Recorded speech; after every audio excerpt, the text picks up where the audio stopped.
Supreme Team, a three-part documentary directed by Nas Jones, and Peter Skeletar. What up, world? It's your boy Charles Brown back again with another Talking Facts. Hit the like button, hit the subscribe, hit the notification bell. All right, man, I just finished watching the Supreme Team documentary. It was a three-part limited docu-series on Showtime. It was directed by Nas and Peter Skeletar, like I said before, and it's about the notorious Queens, New York crew called the Supreme Team. And I want to talk about this documentary. It had premiered at Tribeca, I believe. And it's very interesting. It details one of the most notorious crews that ever, for lack of a better word, dealt drugs, right? It's a drug crew. Back in the day, the Supreme Team was one of the first crews to really get big by selling cocaine, by selling crack, which is based from cocaine, right? And I got a lot to unpack about this documentary. First thing I want to say is very well done. I watch a lot of documentaries, and Nas and Peter put together a very good project. It was entertaining. They made a lot of old stories and a lot of old photographs look very vibrant, very, very engaging, very interesting. They made an old story new.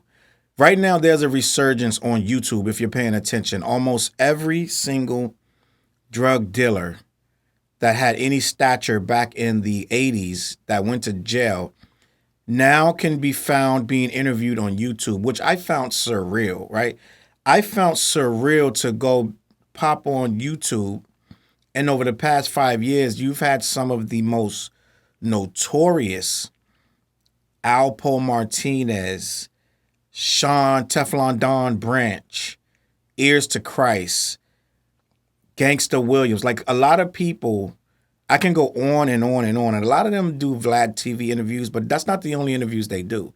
Mobsters, ex-mob figures, people who have been known for years as cold-blooded murderers. Sammy the Bull just did an interview with Vlad, and very engaging. He's telling a lot of these old stories from like the 60s and like the 70s, and these people, these are real people who are really in that life, who have really murdered and maimed and harmed and killed people, are now YouTube famous.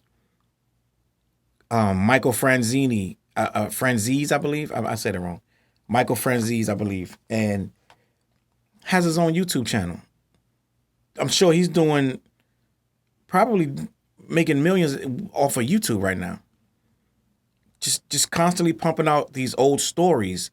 So we're in a renaissance of these old stories about these days where the bad guy was actually the good guy to some, right?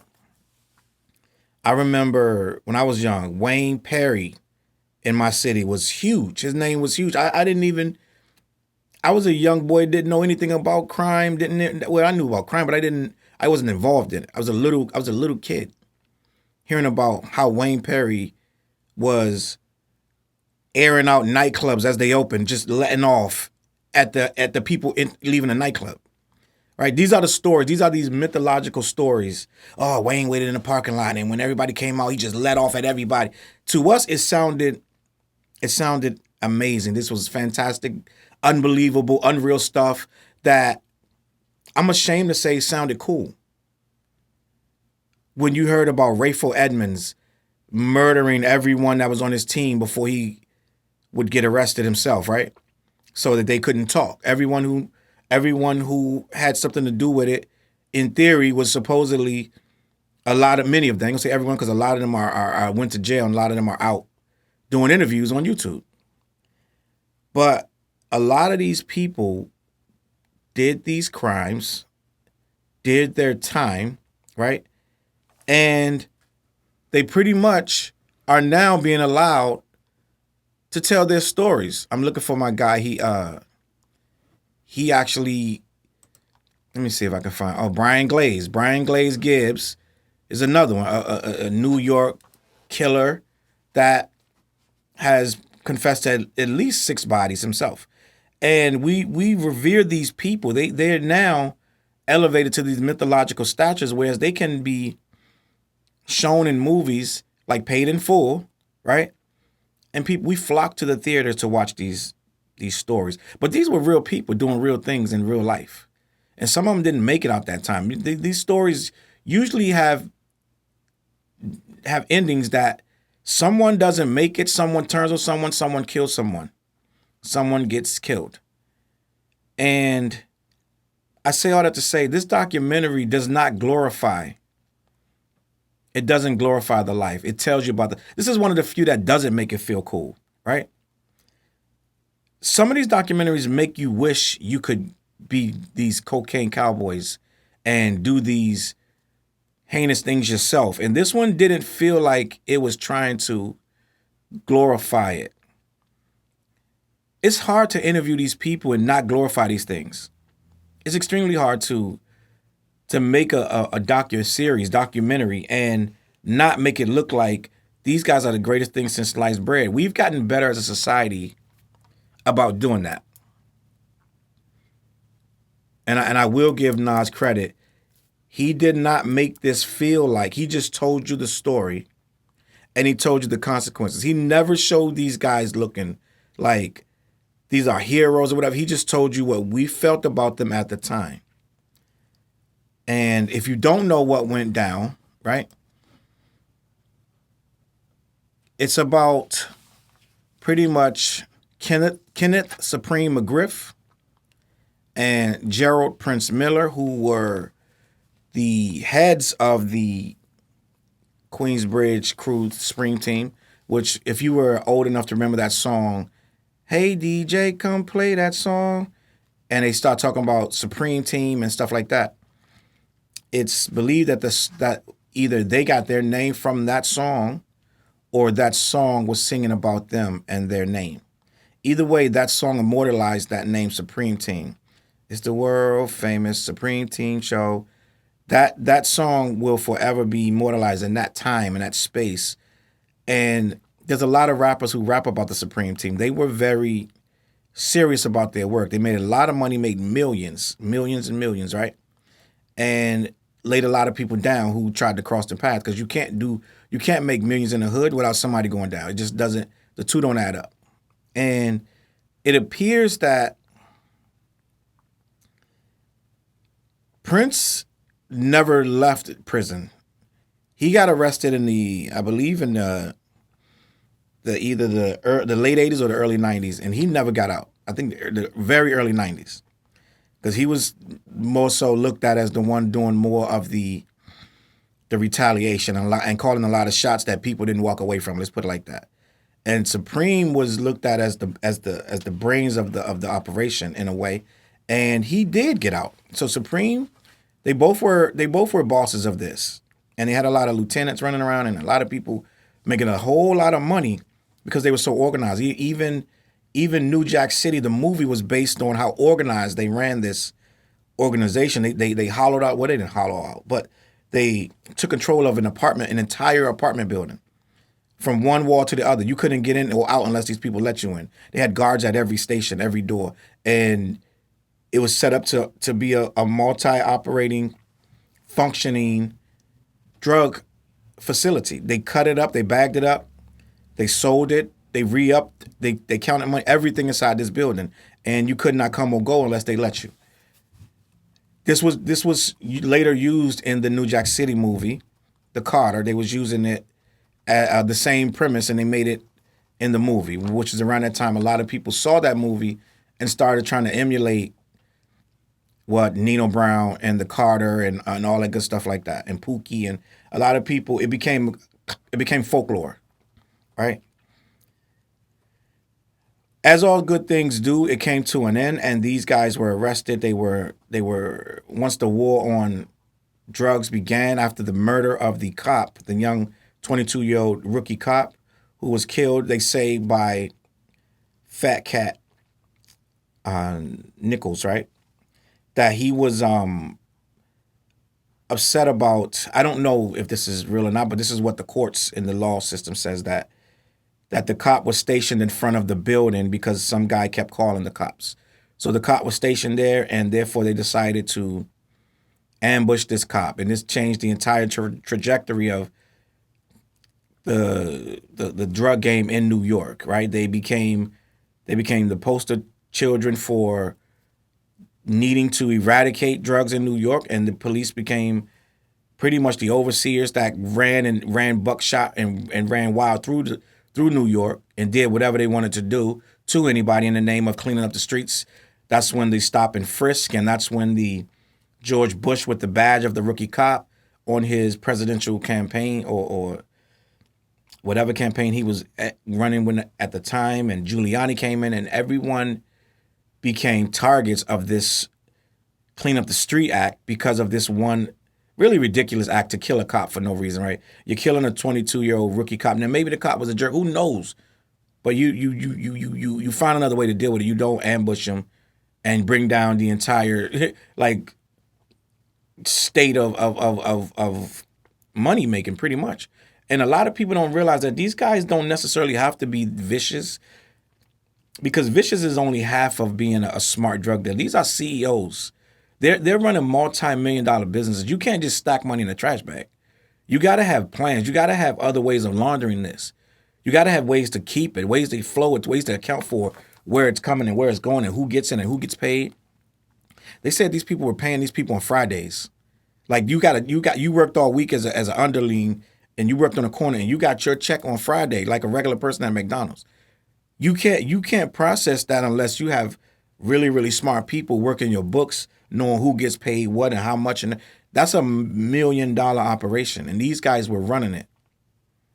So it's not just about being these vicious animals out here shooting each other for crack.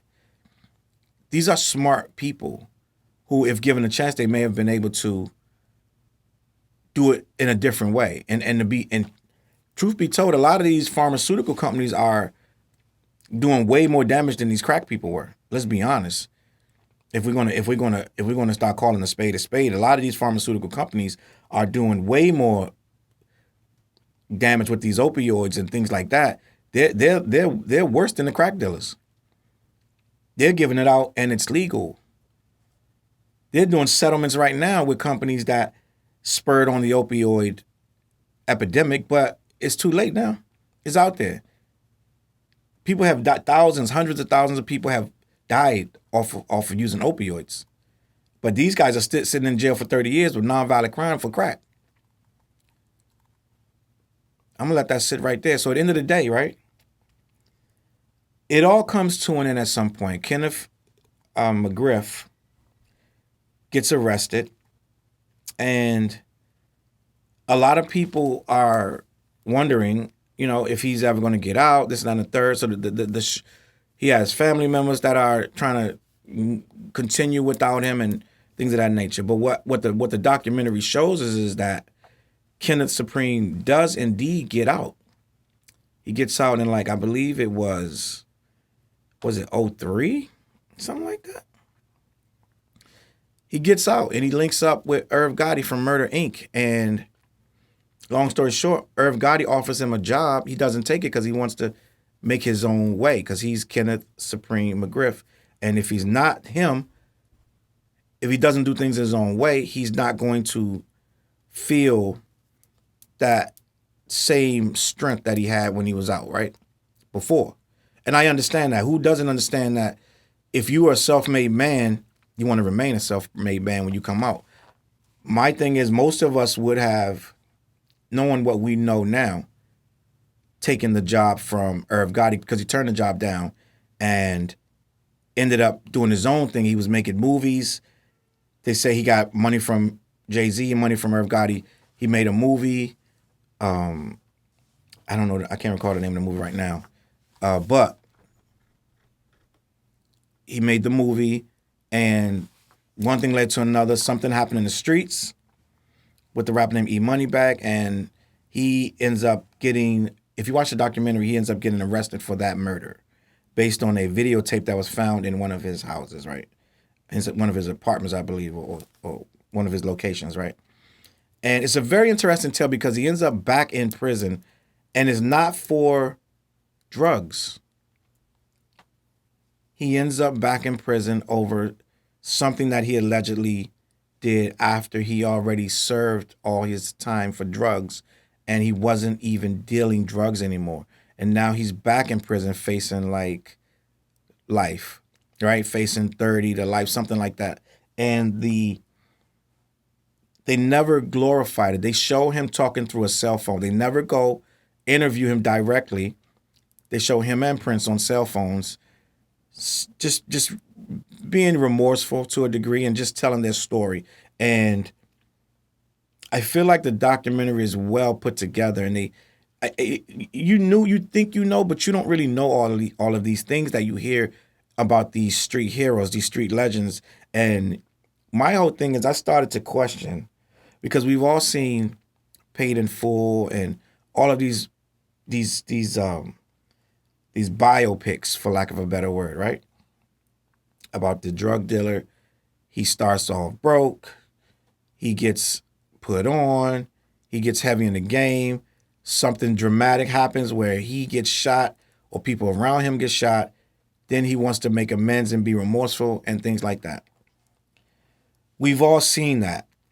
And we all know that story. But these stories are seeming to come a little too late of redemption and sorrow and regret, because these communities are wrecked. Our communities are destroyed. And I'm looking like they did a number on us, bro. And I'm not talking about the actual drug dealer himself, right? He did a number on us, but they were dressing flashy and having nice cars years before crack came out. They were doing it with heroin, right? And they were doing it with different hustles and different things going on that someone was always to do to juggle something and make something happen and end up with some money in their pocket. And you're going to say, well, they're poor. Of course, they're going to figure out a way to eat. Oh, yes, they did. And we as a people, we figured out how to eat. We figured out how to do more than eat, right? We figured out how to thrive in crime. All different kind of ways. There's a lot of different ways of crime. Stuff falls off of trucks every day, B. Stuff falls off of trucks and someone sells it to someone else, and that's a hustle. So it ain't just crack, right? But with that being said, our elders, not to mention the law enforcement who made sure that we weren't able to be taught a certain way about a lot of things that may have spurred us away from this criminal activity. But I say all that to say, a lot of our elders and a lot of our entertainers kind of led us astray. I look back at this documentary and I look back at how, even on my block, right? We had a guy named Cheese. Cheese was from New York, some kind of way. Cheese had this Jetta with TVs and all that. Like he used to wear these fat gold chains and all. And Cheese made this stuff look good, right? Cheese came on my block and made hustling and drug dealing look good. Lecoq Sportif, the Filas, right? The Reeboks. He made it look good. Now somebody smoked Cheese, right? Somebody killed Cheese. But before Cheese got smoked, it was beautiful. And I'm looking back and I'm like, yeah, we were living in the 80s and it was a flashy time. But we kind of got duped into thinking that was cool. And as it went even further and further and further, and they say it in here that the Supreme Team and other drug dealers made hip-hop into its image because a lot of the rappers started trying to dress like the drug dealers, right? We got sold a bill of goods that was actually absolute garbage, because we thought that dressing like these people, right, me included, we thought that getting these cars would make us better people. We thought that if you had a dispute with another guy who's doing the same dirty business you're doing, the only way to solve it was to murder him. Fortune 500 companies don't operate like that. And we didn't understand. We were at the most basic level where your most trivial argument could escalate to 2 or 3 people getting murdered. And in every city and in every state, Black lives were getting gunned down over disputes that were trivial or not so trivial. And the cycle just elevated, not to mention the gang warfare on top of that. So we were sold an image that was completely garbage, right? And when I watched this movie, I walked away. I watched it felt like 4 episodes, but they say it was only 3. I really thought it was 4, right? And I walked away after Irv Gotti and Ja Rule. And the cops even said it about Irv Gotti. They were like, Irv Gotti was a producer. He had no business aligning himself with Supreme. He had no business doing that. It made no sense. And it's another guy caught up trying to live this image that they have shoved down our throats. LL Cool J is in it. He's talking about how, and is rightfully so, how the drug dealers, they ruled the neighborhood, and we all wanted to be like them. We saw that as wealth. We saw it as power. If the drug dealers were really being honest, and not to say they weren't, there's a lot of them that kept certain people out of it. But if they were really being honest, they would be like, this ain't it. This ain't it, fam. Don't follow me under no circumstance. Right? And their business models needed you to follow them. You heard me say that they had an apartment building, a whole apartment building that was dedicated to selling crack cocaine. Now, you can't run a whole apartment building without workers, and where the workers going to come from? The street. Everyday people, young people that's willing to get their hands dirty.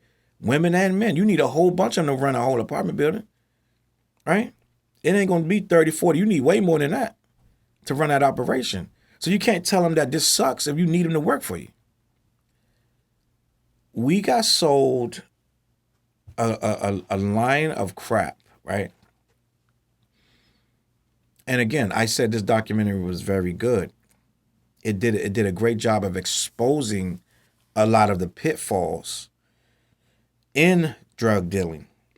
But I walked away, I was a little upset because I'm like, bruh, you know, my entire, not even just my 20s, my 30s, I was fed music, I was fed movies that made this seem like the only way, not a way, the only way to really be cool, right? Everybody in my school that was cool was a drug dealer.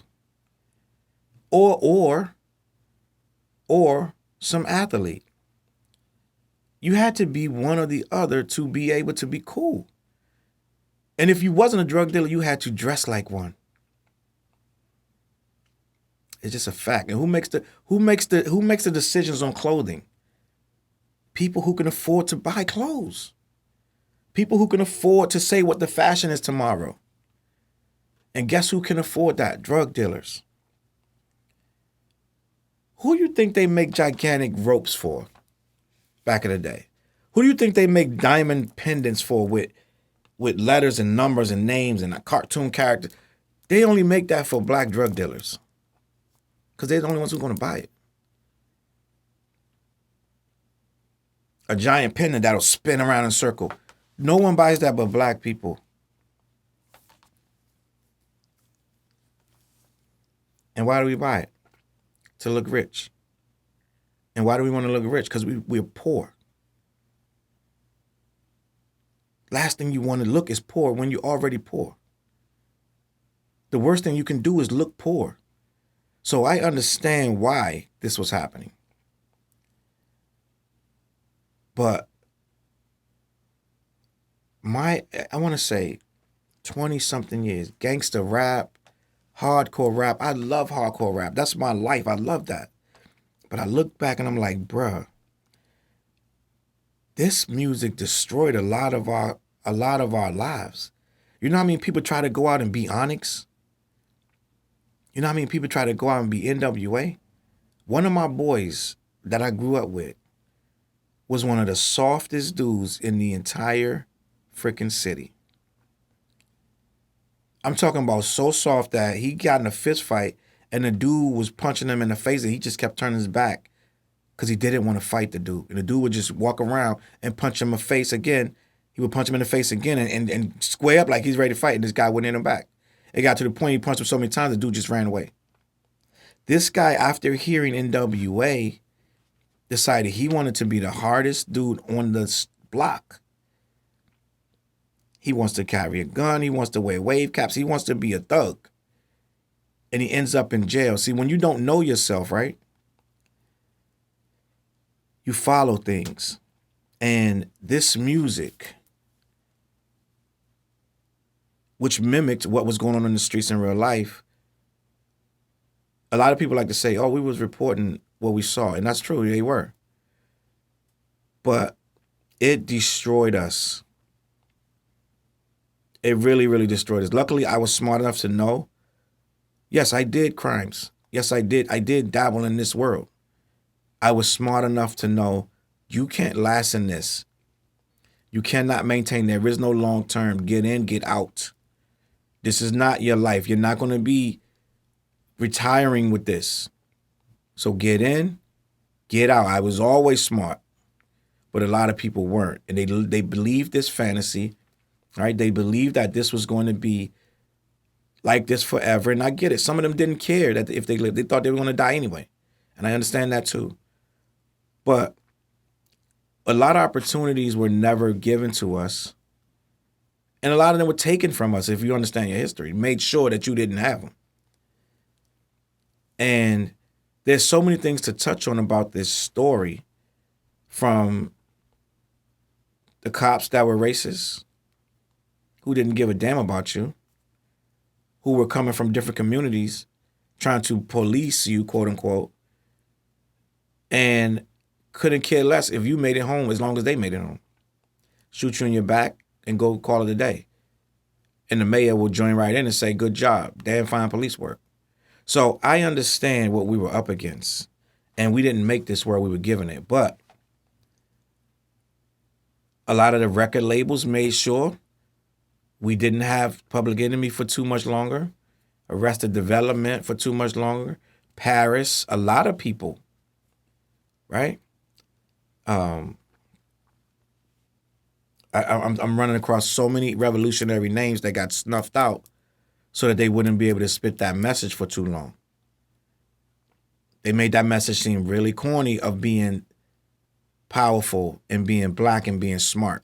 They made it seem really corny. And we got fed a lot of nonsense, and we ran open arms into a lot of goofy stuff that was all about being hardcore and being rich and making all this money. A lot of our artists now are trying to make amends, like Nas, like Hove. A lot of them are making amends with this community for the stuff they led us through back in the day, stuff they wrote on the paper, and the stuff that they encouraged, right? We are now seeing the regret of those hustlers. If you listen to this story, Supreme regrets. He says he lays there and thinks that he would have never done it that way had he had a chance to do it again, right? All of them. You're a fool if you think that that was good for you to end up in there doing 30 years. You get one life, bro, and it ain't that. And we all make mistakes, right? Some of this stuff is outrageous, and hopefully they get a second chance, third chance in some case, and they get out. Because a lot of guys came home. A lot of guys did 20, came home. Did 25, came home. A lot of guys are home, getting their second chance, right? Unlike Alpo, who came home, got a second chance, and squandered it, right? We were failed in almost every single way in the 80s and 90s. Almost every single thing was pushed on us was leading us to failure. Like Kendrick says on the new album, I'm either going to end up dead or in jail. That's a killer's psychotic mentality. When someone's telling you that, there's nothing else for you to do but end up in one of those two places. I say all that to say this was a great documentary. Salute to Nas. Salute to everyone involved with making this documentary. Like I said, they did not glorify it. They did not do a wish-wash, super overly spectacular thing that made these guys look like they were just these gun-toting heroes. As a matter of fact, I don't think they said these guys murdered anyone, right? They just told you what was said in documents and things like that, right? But if you know, you know. And there's enough ways to find out what really happened and what didn't. But like I said, this thing was amazing. Shout out to LL Cool J for being in there and being honest, right? Speaking on it and speaking on his truth. And shout out to Irv Gotti, which I find kind of peculiar. Irv's obsession with, and that's exactly what it is, an obsession. It is like a, when you idolize someone, right? A friendship is one thing. This is something else. And I think that Irv may have made a few mistakes that he had to atone for. He had to pay dearly for, like being indicted just for being friends with Supreme, right? Now, he beat the charge, but he lost everything. He got it back, and that's great. And I like to see brothers beat the system when the system is not being fair to them. So salute to Irv Gotti. But I do want to say, these men, among others, led our community in a horrible way. I used to didn't get it. I used to think like, oh, well, you know, everybody was just trying to make money, trying to make the ends meet. And that's true. But there's a way to do this without killing and destroying everyone else that's coming up after you. Because we still ain't recovering. It's actually worse out there. Let me know what you think in the comments, man. Did this Supreme Team documentary inform you without trying to make you feel like this was a great and awesome organization? Was this a great show? And did we lose ourselves in the 80s? Let me know what you think in the comments. My name is Challz Brown. Thank you for watching. I'm going to catch y'all on that flip side. Hit the like button, hit the subscribe. CLBMG.com. Peace. CLB.